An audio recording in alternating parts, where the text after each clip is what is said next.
Okay, okay. Well, this isn't usually part of my job to come and be in front of everybody, so I might be a little bit nervous, but I think I'm going to be okay. So, good morning and welcome to the Spiva Center for the Arts and to this exhibition, Return to Innocence. First, I want to thank the staff, especially Heather, Sean, Des, and Paige, and everybody else here. And a special thanks to Kathy Chen and her husband for sponsoring the show.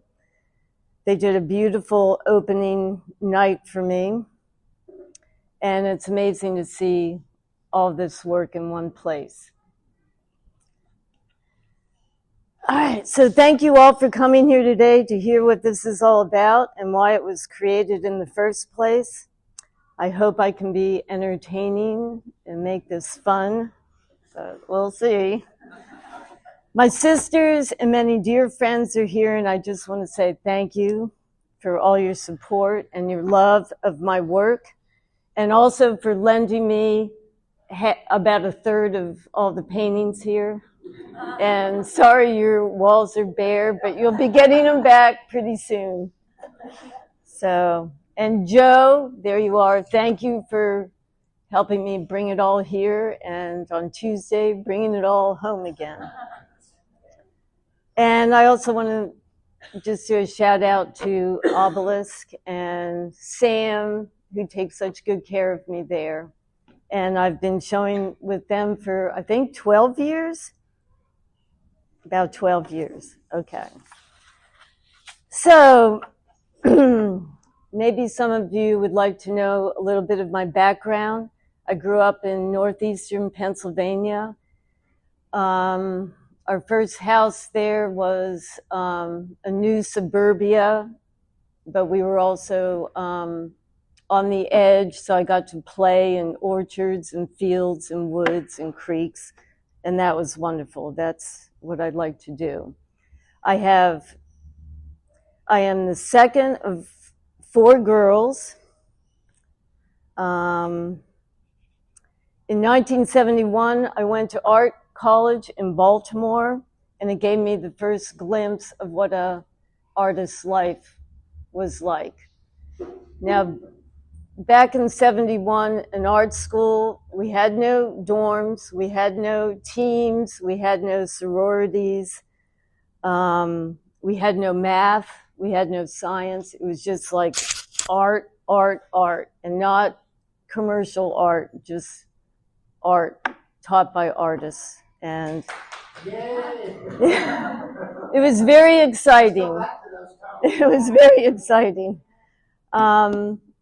So after art school, I stayed in the DC area for about 7 years. Was able to just access all the wonderful museums there because they're all free. Just take the subway down or go down there and just go to museums all the time. When I turned 30, a friend of mine who was also a waitress, we made money as artists waiting tables. We saved up our money and went to Italy for 6 months and visited all the cathedrals and all the art there, and it was just absolutely amazing.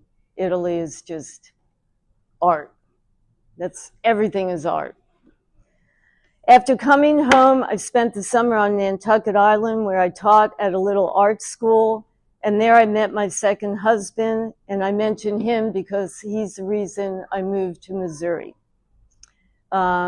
He was an artist also, and we supported ourselves by a few galleries, but also doing outdoor big shows around the country. 10 years later, I moved into Springfield, and then for a year I had a studio on Commercial Street and was just there at the beginning of First Friday Art Walk, and I think that's where Springfield kind of got to know me a little bit more. 5 years later, I moved out to the country again, where many of these paintings were done. These two were from that beautiful place where I lived. All right, so intention. I think intention is pretty important to know. I use my talents for good to challenge myself, explore, create images, and a physical piece that enhances the environment in a thoughtful, positive way, to share my point of view and to do my best. My influences are nature, music, books, universal and historic motifs and patterns in nature, textiles, and architecture. I love David Hockney, Edward Hopper, Henry Rousseau, Magritte, Fra Angelico, Botero, Paul Klee, folk art, and many other contemporary painters, as well as seeds, pollen, fungi, trees, etc., dogs. Sometimes my ideas seem more profound, but sometimes I just like painting something without thinking too much. About the show, Return to Innocence. The show is a gathering of 60 paintings. About a third are borrowed, and the rest are in my collection or shown by Obelisk's home in Springfield. The earliest is from 1976, when I was 23, and the newest one is this year. My roots are in surrealism, exploring the ideas of the unconscious and questioning our perceptions of reality. But the work also has qualities shared by primitive and folk art. It springs from a sense of joy and wonder at the visible world around us. It is a manifestation of joy. We are experiencing corruption and discord in the world, and I want to take you out of that place. So let's return and look at the innocence all around us and try to see the world through that lens. And maybe that's what endures. Okay. As an artist, I feel this ability as a gift. From the time I was 16, I was conscious of a pull towards expressing myself by creating something physical. I take the job very seriously. Even though the work was created without outside influence, it still represents us all. I am a historian of one individual in time, but I represent whoever connects with the work. Why do I do it? I do it for many reasons: to make sense of the senseless universe. To be able to see my own creation is a mirror that feeds me. It is a meter of my own state of health. When I'm having a difficult time, I can look at my work and think, all right, I'm doing okay. I'm all right. And because I choose nature as my subject, it puts my focus on beauty, limitless energy, connection, diversity, and intelligence. When I'm painting something, sacred flows through me. Sometimes a moment is too important to let go, and I need to record it in some way. The work comes from a place deep inside, mixed with or triggered by something found or seen in nature. Nature is my go-to for patterns, forms, relationships, etc., since it, like nature, is timeless. So politics, current events are not my focus.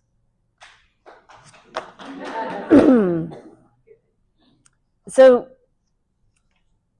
when I do a painting, I kind of feel like I'm saying, all right, well, look at this, consider this. And then for the viewer to make the meaning of it what they will. And I try to put enough information in the paintings that it gives the viewer enough information to be part of it. Now that's a good idea. I should probably put my phone off too. wherever it is. Well, everybody here are the people that would call me, so I think I'm probably all right.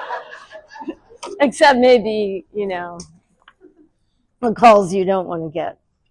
All right, so what is it I do?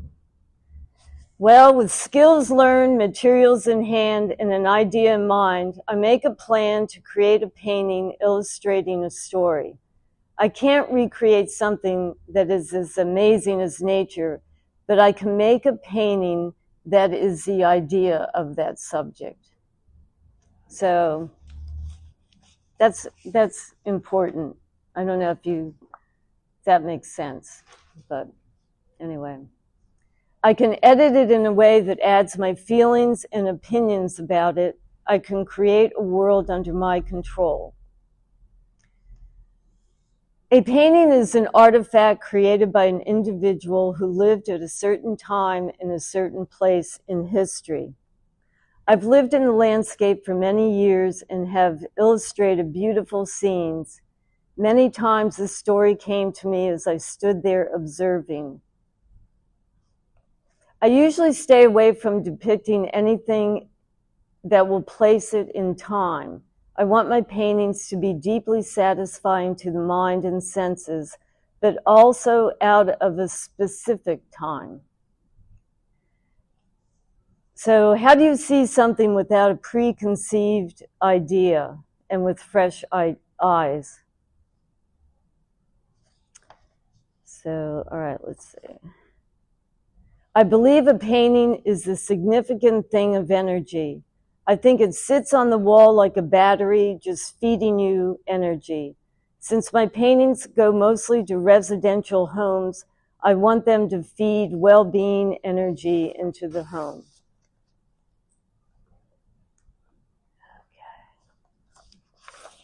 Okay. All right, how do I do it? I plan the piece or in the event of a show, I plan based on a specific idea. I order stretchers and stretch the canvases mostly myself.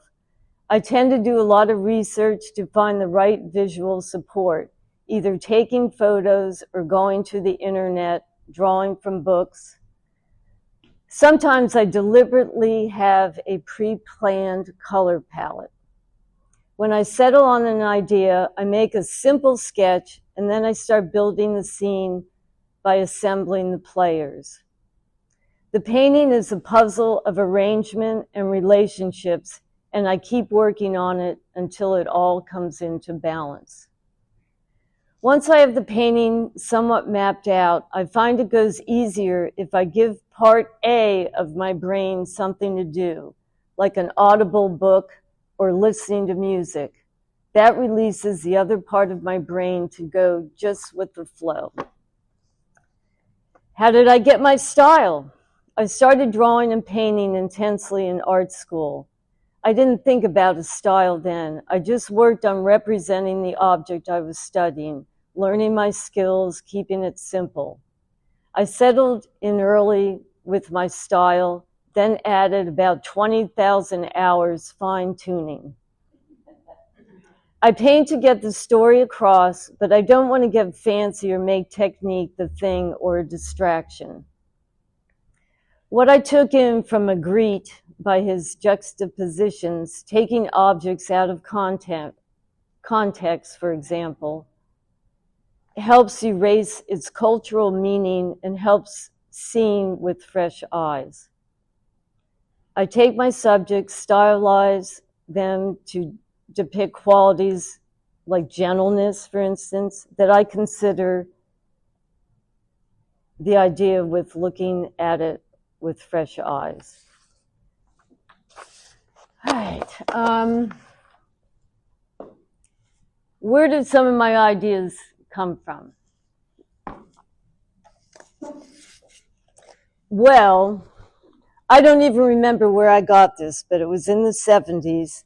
And because of my love of fabrics, I'm always looking for stuff and getting ideas from fabrics, whether they were printed or whatever. And I'm going to just pass this around. and you could just pass this around and see. This is where I got the idea for the women, that first painting over there. So it's always been, all right, I'll pass these out for you too. It's always been that I would like to paint about men. I would like to paint about women and our experience in that way. But how do you do it without putting them in time? So you want to paint a person, their clothing, their skin, their haircut, everything's going to put it in a specific time. So how do I get away from that? Well, when I saw that, I go, okay, that reminds me of women. And also, it kind of makes a social statement if you see it, because one of the figures of a woman is actually in a box. Here, I could do some more of that. And you can keep some cards. I have plenty of cards for everybody, so. You can get to keep one? Yeah, you can, at the end, if you don't end up with one, you can come and get some. I'm familiar with the Okay, you. Here you go. Here you go. Do you want some?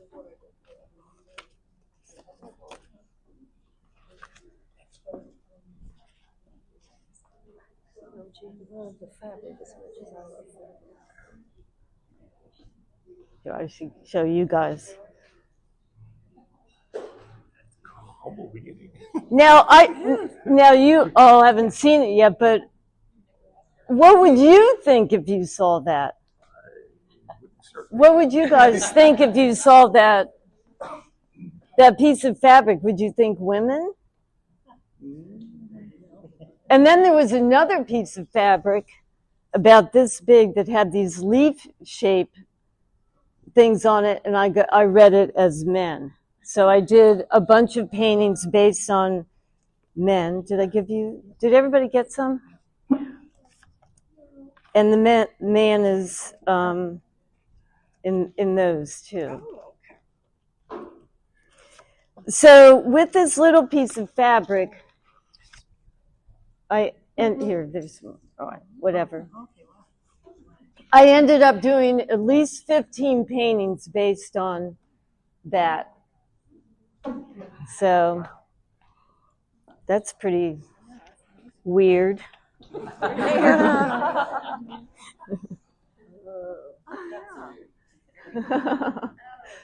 You never know. And then you get a notion to do a painting, just a notion sometimes, and then you have to spend like 100 hours doing the painting. So I try to make sure it's a good one if I can. So what's the least amount of time you spend on the painting?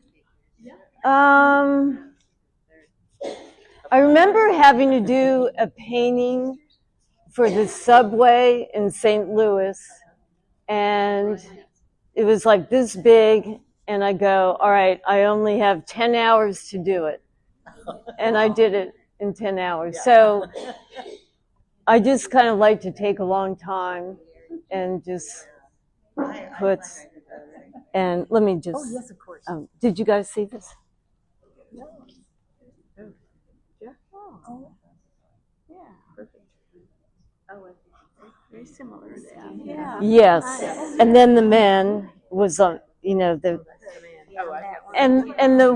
this one, I always thought it was, this is what I do. All right, so this one, I didn't give you guys cards back here. You know, with your work, you have lifted a veil. When you're talking about women, you have lifted a veil. Thank you. All right, so the one, oh yeah, sure, here. Here. So this one, the man is like a leaf shape. What's the name of it? I'll see. Man, woman, and the 5 elements. But here. You probably don't have these. I don't know. But I see the man in that painting as a soldier, just because I put those horizontal lines on his breast. So you can, as an artist, I can create a lot of things, can be very ambiguous. So it's a man, I don't know. I'd like to hear what you guys think about that. Yeah. When you do symbolic things, do you want to communicate to the viewer something, or is it just wild chance? I mean, do you want the viewer to know what you were thinking when you painted that as a man or whatever? Well, I can't be with the painting, and I don't think a painting should really have to have an explanation. But hearing me talk about it and where it came from sometimes does give you a key to what I was doing. So it may or may not. But I want you to take from it what you feel, because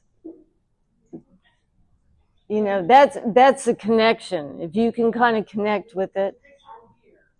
As the title, actually, I was fascinated with this fish. Oh, right. When I saw the title, The Messenger. Yes. all of a sudden, even if I saw it differently, it'd be okay if I saw either one. But the Messenger was you being there saying, "Oh, this is a messenger." Yeah, so I do try to do that with the title, so if I can. And there's also, it's not only the communication between the dog and the fish, or the fish and the dog, but there are also other dogs, and there's an owl that are the witnesses to it. They're the observers of it. So being an observer is an important theme in a lot of my pieces. In fact, I even have a painting called The Observed and the Observer. So, okay, then, does anybody have any questions right now, or I will go ahead and talk about it? Yes. Two quick things. One, do you have a book? No, I do not yet. Oh. I would love to have your book. Who else wants a book? Raise your hand. Yeah, but I took a photograph of every one of them the first time I was here, and then I went back and I wanted to observe, because I'm a beginner, I want to see what your technique was like, real close up and how you did grass lights. So I do have on my phone a copy of every one. Oh, good. I don't have Good. Did you have a question? No. Oh, yeah. Another thing that I wanted to ask you, because, I'm a baby boomer, and so when you talked about the 70s and how you felt, was that because of the Vietnam War, and you wanted, and the chaos on campuses, you wanted something to free you from what was going on in the world? No, because I was, to be honest with you, I wasn't connected to that. I was, the Vietnam War wasn't really in our lives. I didn't personally know anybody that went or anything, and so not when I was there. It wasn't. Although my sister Diane played at a music venue when we were in DC there, and I remember at the Far Inn, right? I remember working there as a waitress or bartender, and across the street was a big theater, and Apocalypse Now had just played, and young, I don't know who they were, but young men came to the bar across the street after that, and they were devastated. I remember that part of it. there. Well, because real quick, your work, I volunteer here, but, this is made everything that's going on in the world. I walked around that corner and saw this. Yeah. And it was like, oh my God, this is so peaceful. Well, that's what I meant when I said, let's return to innocence, because this has all been here all along, but we're so forced to see what this all unrest and this corruption and creepiness, but let's not put too much focus on there. It's important to be happy and to see the world as what it really is when that's all gone is so beautiful and so intelligent. And so, that's why I paint, because every time I walk out of my house or look out the window, I go, oh my God, that's so beautiful. I could do a painting out of every window, out of every walk. Every time I go walk in the woods, I have to pick up sticks and da-da-da-da-da. So, well, thank you. I just love it. Thank you. Anybody else have a question? I never did understand modern art or anything. I come here and I look. They do a good job educating us here. They really do. And I have come to. I don't like to look at stuff that's grotesque and monsters, all that kind of stuff. Yet I try to look at the quality of the work, see the beauty of the work of the artist. But I wouldn't want it on my wall to look at. This is peaceful. Some of this brings peace, and others bring joy, like the one with the bright colors over there. Those bright colors make you just joyful. These are more, they're heavy, but peaceful kind of thing. And those make you just, kind of that. That's what I appreciate that. I want to just put our attention over to this painting. This is a painting within a painting, and I have the 4 vases. The other title to that is Adoration of Forms. And so when I put, in this painting, I chose 4 because of myself and my 3 sisters.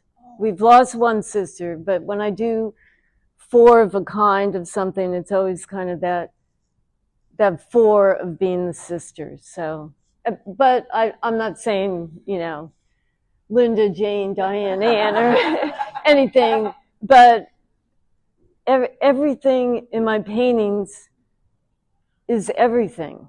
Everything, I believe everything is connected.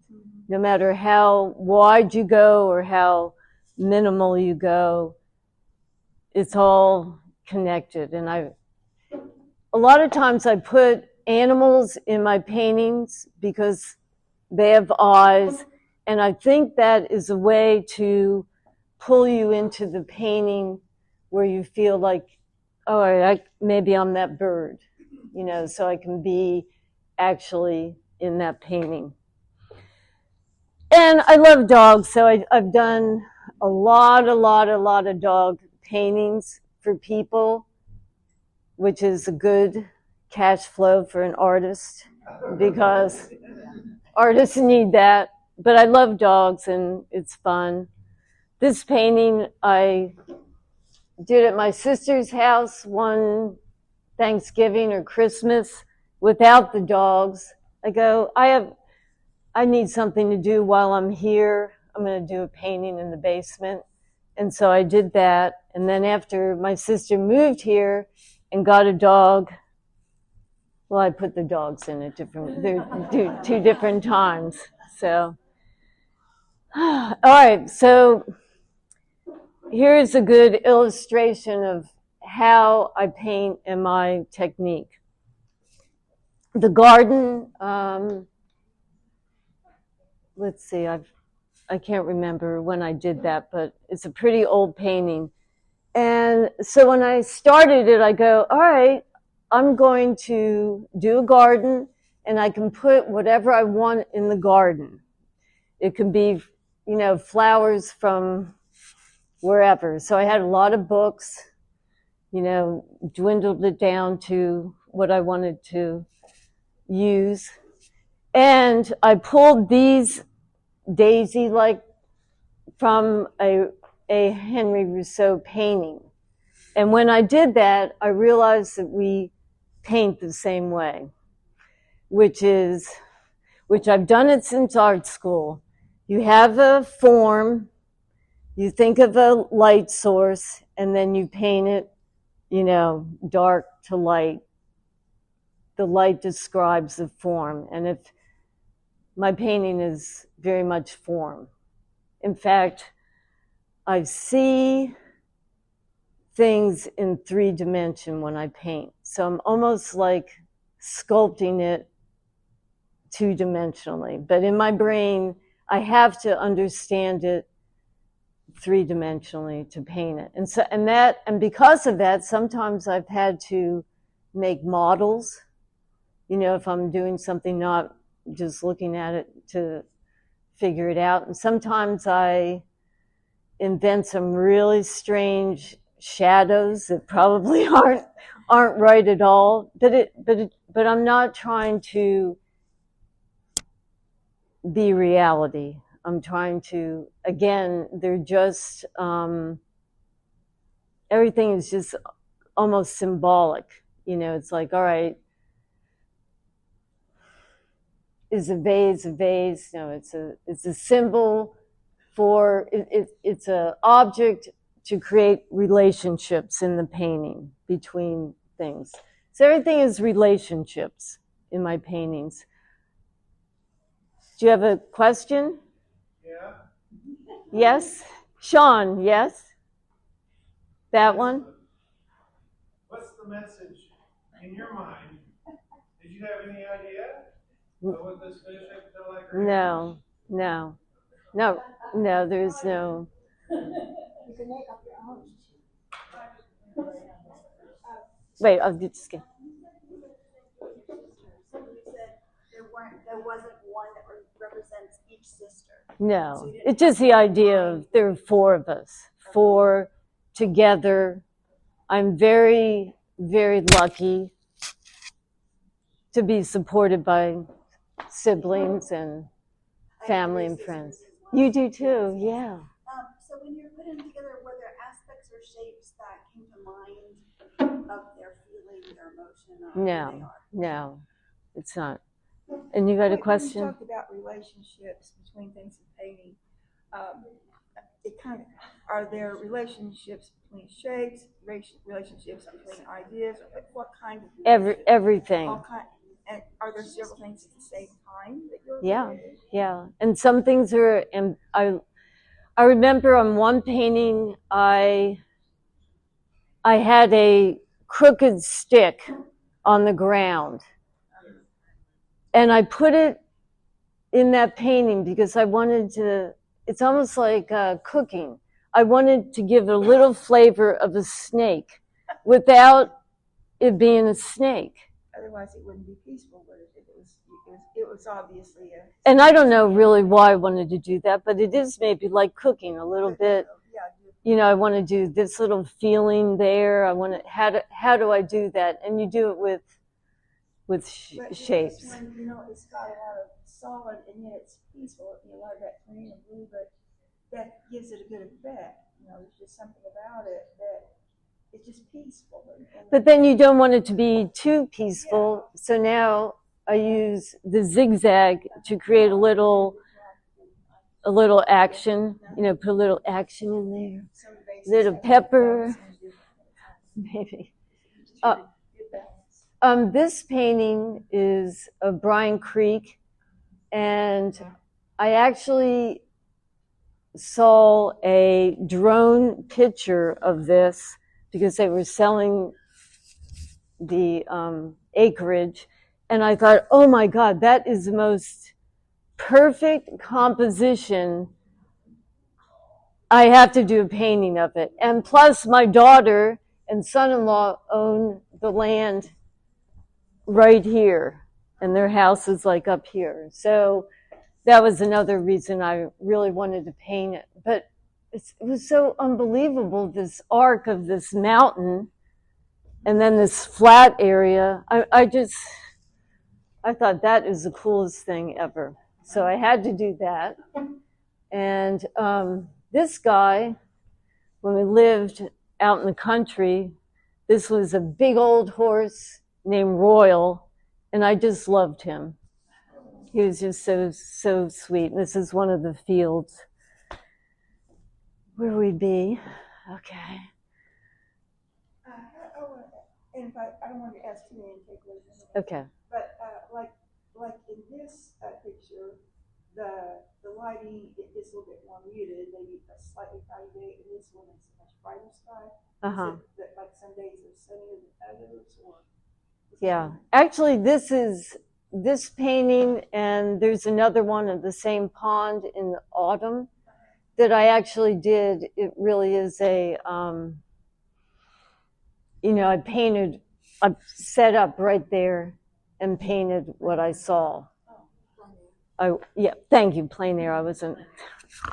And even during that time, the heron and the red-winged blackbirds came.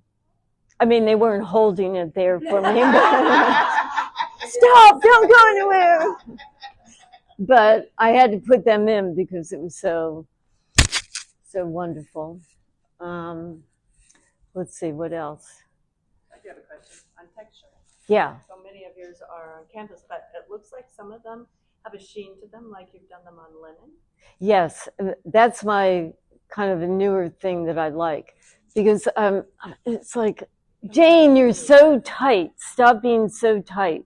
Because I start out, there are about 20 layers on every painting because I start out, simple, and then I just keep perfecting. And I just love being there. Sometimes somebody should have taken the painting away like many hours. But I don't think I've ever really ruined too many by overdoing it. But all right, so I thought, maybe I'll try painting on just fabric and see how that goes. And it's been going really well because I can get it really softens things, the texture of the,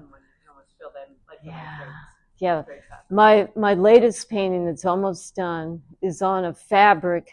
It's like a gold fabric, and I had it stretched in my living room just looking at this blank canvas stretched for probably 4, maybe even more months.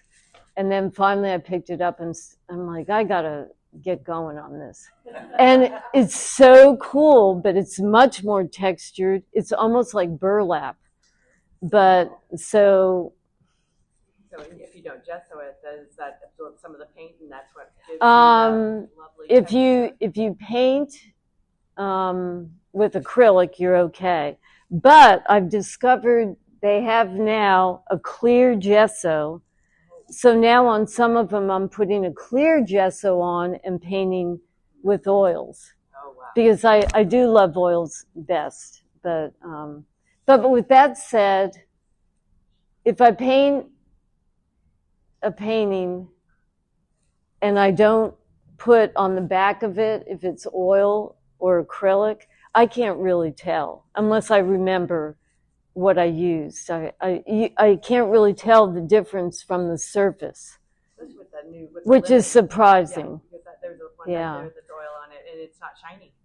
And it's Well, I use very matte. I like matte. I use matte acrylic medium, which I like. So yes, Jeannie. Jane, because I've known Jane for years and seen a lot of these paintings, and I love the way you explain about paintings and see each other a lot, you don't talk like that. Tell me, I've always seen this one of the fish in the fishbowl looking out. So how did you come up with that? Well, that could be an interesting story too. But I just want to take a moment because I forgot to thank David Duffy, who has helped me so much doing beautiful framing in his shop. Because I'll make frames for you, but I have to be there and help. And we love working together on the frames. So he's done a lot of my frames, and I'm very, very thankful for that. All right, so the fish. Okay, so this is how everything really gets in my paintings without me a lot of time realizing why or how. All right, so a friend of mine, maybe 5 years or I don't know, years after I did that painting, that's one of the oldest paintings, I think. It said, Jane, and I'd already moved from the country back into Springfield, and she goes, Jane, what was going on when you did this painting? And I'm like, well, Well, I was in the middle of a divorce, and so the fact that this fish in this too small bowl, and he's kind of looking out the window, maybe that was about my life at the time. But really, I just thought, oh, it might be nice to do a painting of a bowl of fish, and I started it out, and I had a bunch of little fish in it, and I was like, no, that's not working. And then Joe and his wife, they used to go skin diving. Is that what you call it? Right? And yeah, scuba diving. And Georgia had made this beautiful cowfish out of clay, and I'm like, oh, let me use that as a model. So I was able to use that model as a fish in there. And so that was kind of a nice connection. I noticed some of your paintings look like things that, like in the ocean, maybe, I don't know, coral or something. Do you scuba dive? Did you see something? No. Where'd you get that? Actually, I have a painting of seaweed and red coral, and those I actually got the idea from just really super old illustrations. Isn't it fascinating? But during COVID, I had a show coming up, and I'm like, well, I may be dead tomorrow. I don't know. It's kind of hard to really think about doing anything really too significant, maybe, or too big, is my theme.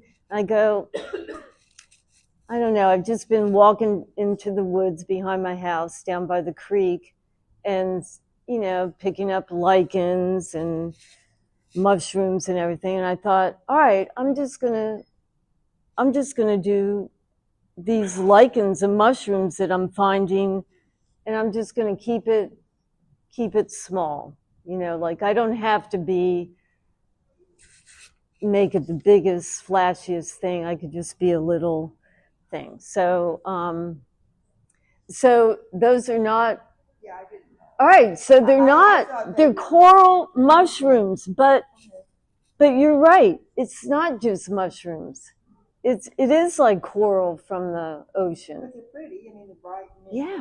Yeah. So, but they're also the coral mushrooms, and you'll see on some of it that to me they look like communities. In fact, one of the paintings I did of the coral mushrooms, I called it Community, and so I like to make that connection. They're like little people too. If you go and look at it again, some of those corals are like that. So things are everything. I have your lichens. Oh yeah, you have that one, right? And that little lichen was on a stick, and it was this big, and I'm like, oh my gosh, how am I ever going to really understand or paint that?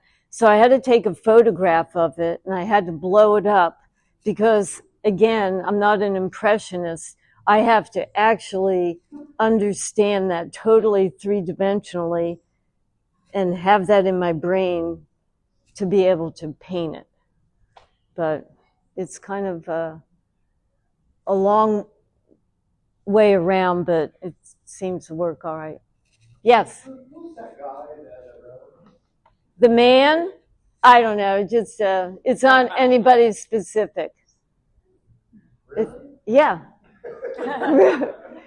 Some people thought it was my ex-husband, but it really wasn't. When I first saw it, I thought of that song, You're So Vain. Oh, really? Maybe it is my ex-husband. No. So, anyway, I don't know. Do you want to walk around? Does anybody have a question or a comment about something specific? I have a question. I don't want to delay other people. I'll make this real quick, since I don't know anything.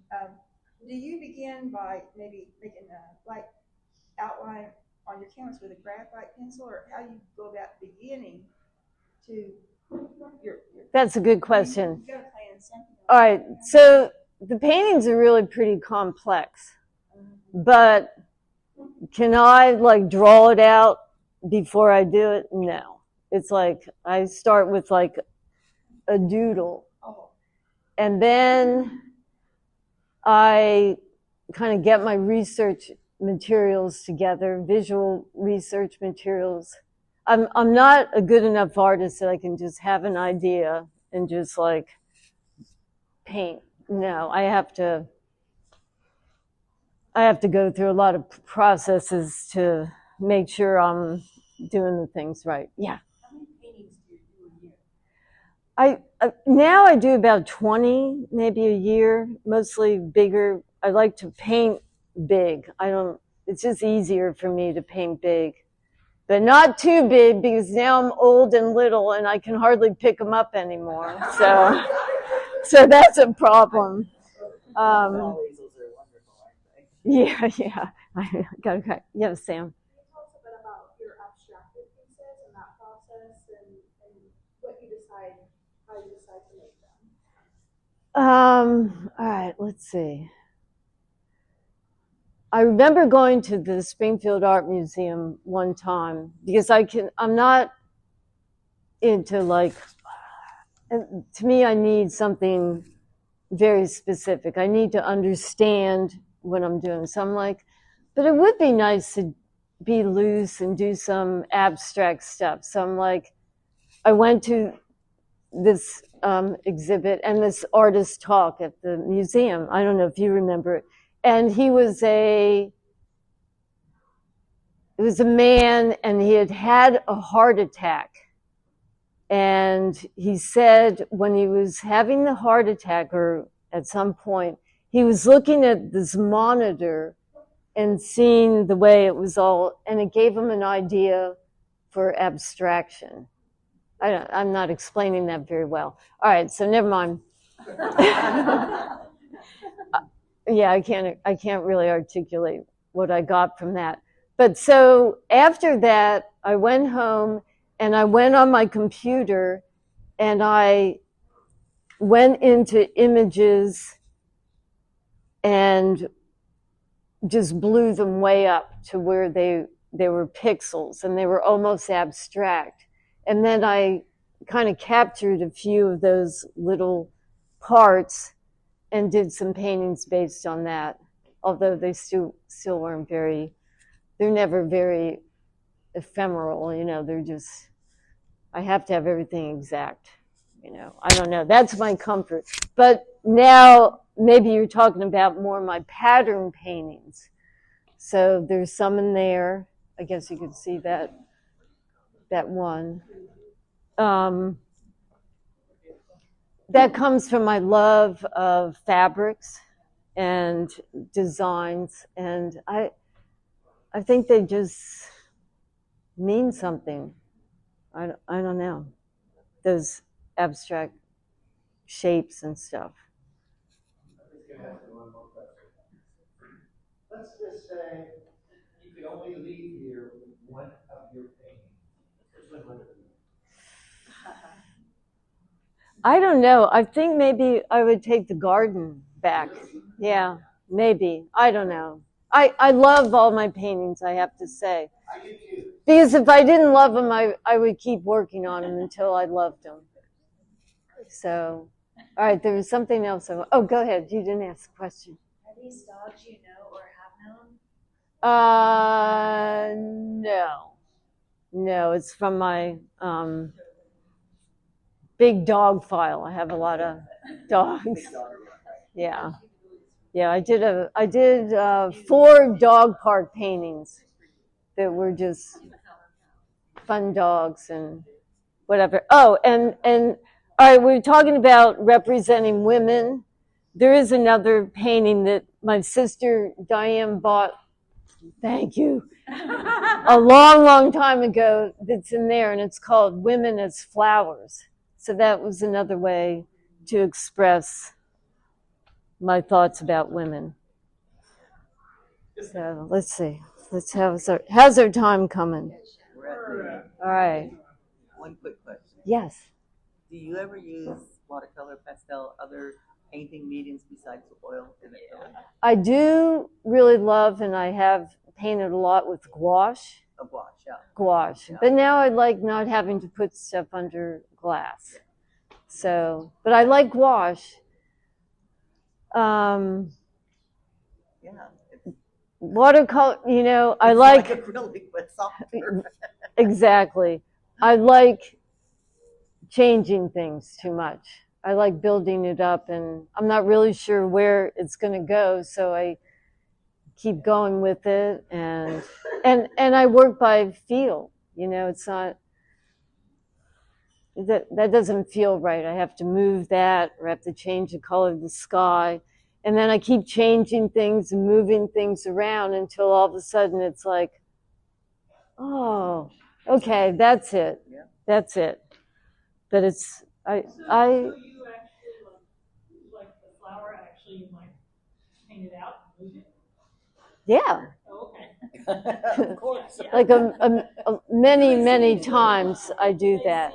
They seem like everything seems like it should be. Yeah. That you bring like where everything was, and you're just saying absolutely not. Exactly. What you're going for probably is balance at the end. All that Italian- Balance, right. all Right. that looking at Italian things. Yeah. That Italy stuff, They do look very specific, and I'm like, oh my gosh, I can't imagine taking one out and moving and stuff. Or how many times I've changed the sky.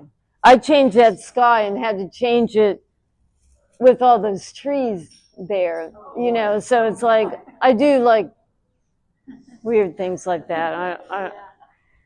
I don't know. Just have to keep going.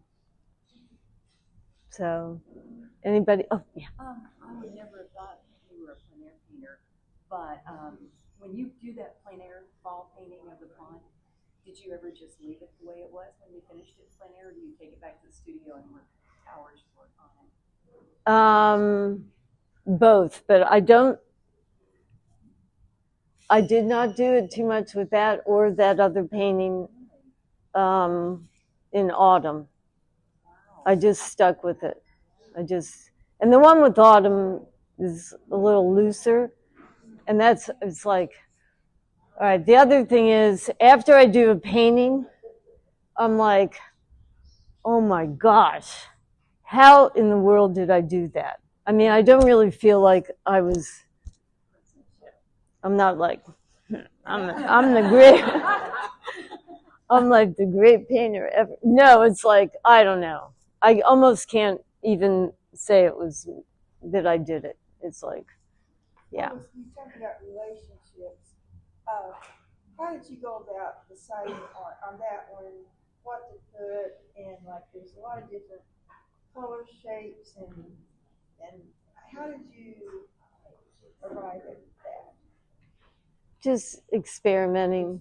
Yeah. What looks good? I mean, I had a lot of research stuff on that.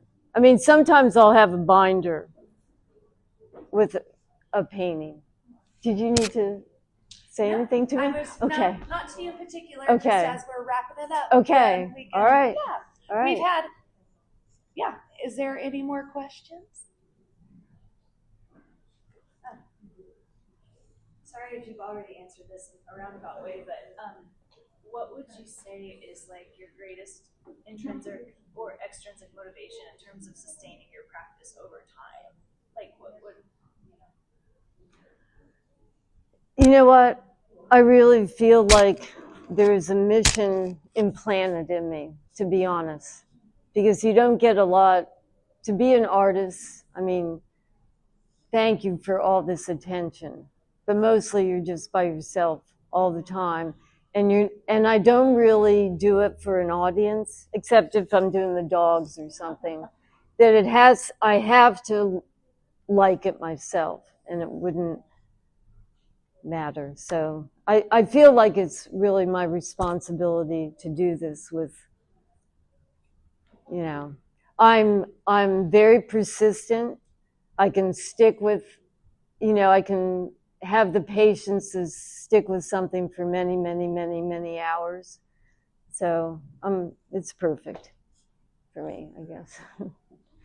So, well, thank you. I'm going to be